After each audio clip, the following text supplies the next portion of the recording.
Halo, selamat datang di video ini. Sesuai dengan judul videonya, aku akan mengajak kalian untuk belajar bersama-sama, yaitu dengan materi peluang. Sebelumnya, kenalan dulu yuk. Perkenalkan, namaku Alia Fatma dengan NIM 2007758 dari jurusan Pendidikan Matematika, mahasiswa Universitas Pendidikan Indonesia. Di sini, aku akan menyampaikan materi yang berkaitan dengan peluang yang akan kalian simak. Jangan lupa tonton sampai akhir ya.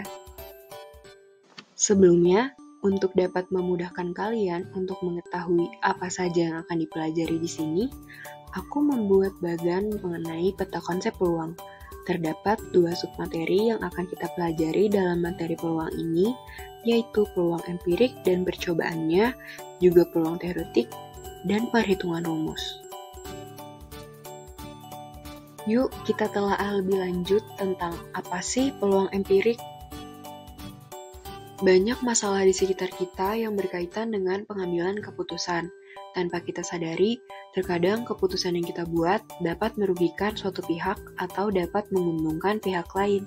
Dengan memahami bahasan tentang peluang empirik ini, diharapkan kalian mampu membuat keputusan sebaik mungkin, sehingga keputusan tersebut dapat diterima oleh kedua pihak secara adil.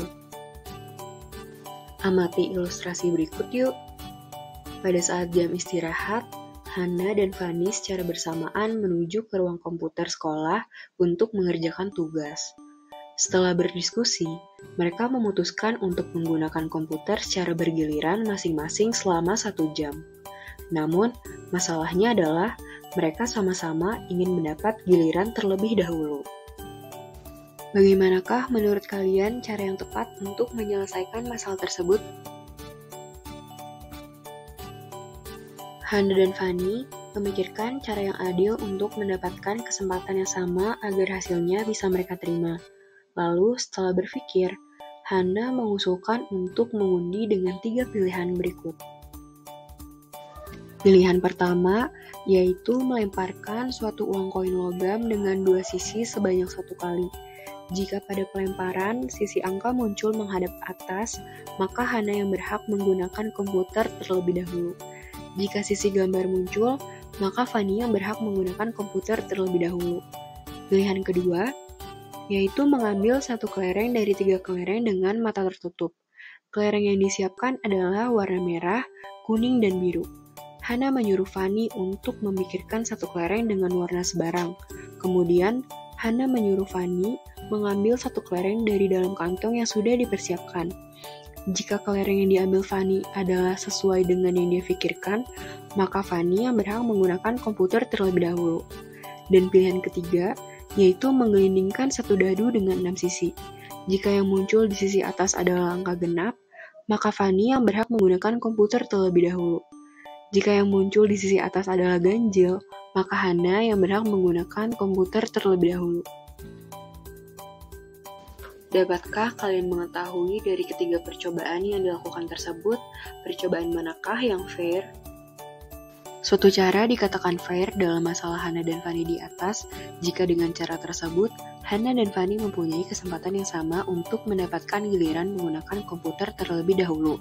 Untuk mengetahui cara yang digunakan tersebut, fair atau tidak, yuk mari sama-sama kita lakukan percobaan.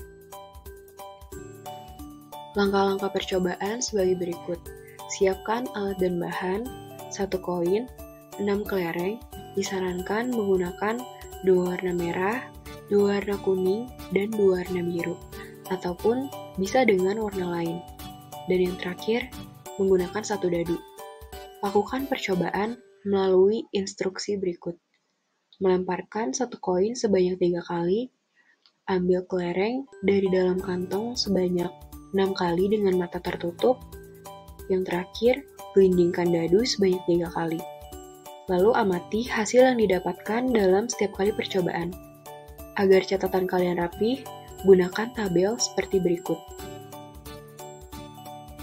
Berikut merupakan tabel percobaan koin dan tabel percobaan kelereng yang memuat 4 kolom, yaitu kejadian, turus, banyaknya kejadian yang muncul atau frekuensi, dan rasio frekuensi terhadap total percobaan, di mana tabel percobaan koin pada kolom kejadian memuat sisi angka, sisi gambar, dan total percobaan. Pada tabel percobaan kelereng, kolom kejadian memuat kelereng merah, kelereng kuning, kelereng hijau, dan total percobaan.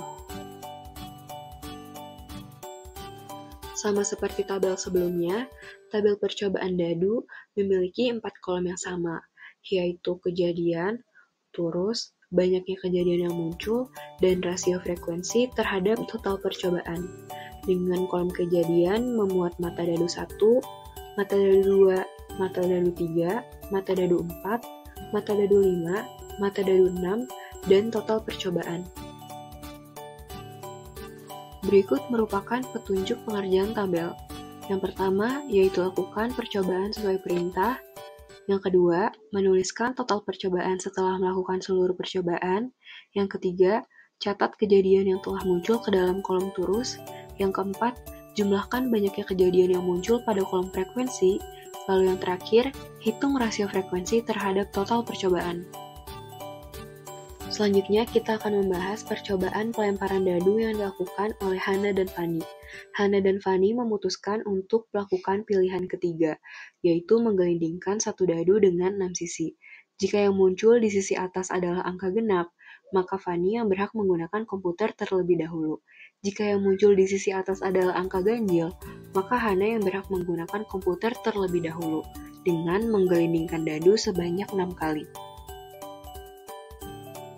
Berikut merupakan tabel hasil percobaan pelemparan dadu Hana dan Fanny.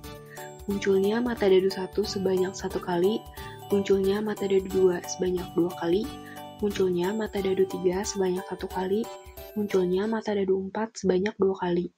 Lalu, total percobaan dari banyaknya kejadian yang muncul, yaitu sebanyak 6 kali.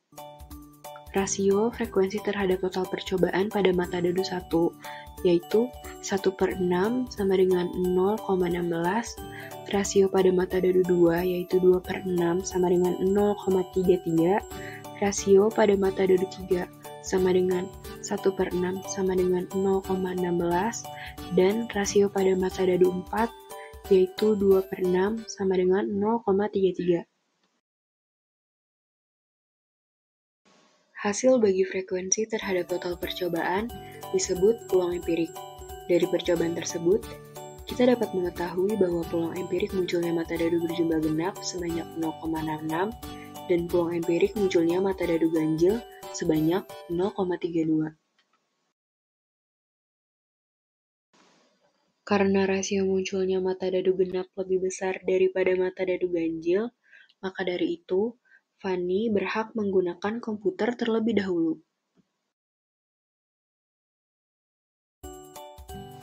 Maka dari itu, dapat kita simpulkan, peluang empirik adalah perbandingan banyak kali muncul kejadian tertentu terhadap n kali perbandingan suatu bilangan yang digunakan untuk membandingkan dua besaran. Rumus peluang empirik yaitu PA sama dengan FA per N, dengan A sama dengan suatu kejadian, PA menyatakan peluang kejadian empirik, FA sama dengan frekuensi atau banyaknya kejadian yang terjadi, dan N banyaknya percobaan yang dilakukan. Selanjutnya, kita akan membahas tentang apa itu peluang teoretik. Peluang teoretik dari suatu kejadian A atau PA adalah perbandingan dari banyaknya hasil kejadian A atau NA dengan semua hasil yang mungkin pada suatu percobaan atau NS dengan rumus PA sama dengan NA per NS, di mana NA menyatakan banyaknya anggota dan NS menyatakan banyaknya anggota ruang sampel. Ruang sampel adalah himpunan semua hasil yang mungkin diperoleh pada suatu percobaan. Contohnya yaitu pada percobaan pelemparan dadu, hasil yang mungkin diperoleh adalah mata dadu 1, mata dadu 2, mata dadu 3, mata dadu 4, mata dadu 5, dan mata dadu 6. Maka dari itu, ruang sampelnya adalah S sama dengan 1, 2, 3, 4, 5, dan 6. Tiap-tiap anggota pada ruang sampel disebut dengan titik sampel. Pada percobaan pelemparan dadu tadi, S sama dengan 1, 2, 3, 4, 5, dan 6. Maka mata dadu 1 adalah salah satu titik sampelnya. Contoh pelemparan sebuah dadu sebanyak 1 kali oleh Rina, dengan ruang sampel sebanyak 6. Jika A adalah kejadian munculnya mata dadu 5, maka NA sama dengan 1. Dengan demikian, peluang munculnya mata dadu 5 adalah NA per NS atau sama dengan 1/6. Maka dari itu, dapat kita simpulkan perbedaan peluang teoretik dan peluang empirik. Peluang teoretik merupakan perbandingan hasil terhadap ruang sampel pada suatu eksperimen, sedangkan peluang empirik yaitu perbandingan banyak kali muncul kejadian tertentu terhadap N kali perbandingan suatu bilangan yang digunakan untuk membandingkan dua besaran. Lalu, apa saja manfaat dan kegunaan peluang dalam kehidupan sehari-hari? Salah satunya yaitu, yang pertama, dapat membantu kita dalam pengambilan keputusan yang tepat. Yang kedua, untuk memperkirakan hal yang akan terjadi. Dan yang ketiga, untuk meminimalisir kerugian. Baik teman-teman, sekian pembahasan peluang kali ini. Terima kasih telah menonton video ini hingga akhir. Sampai jumpa.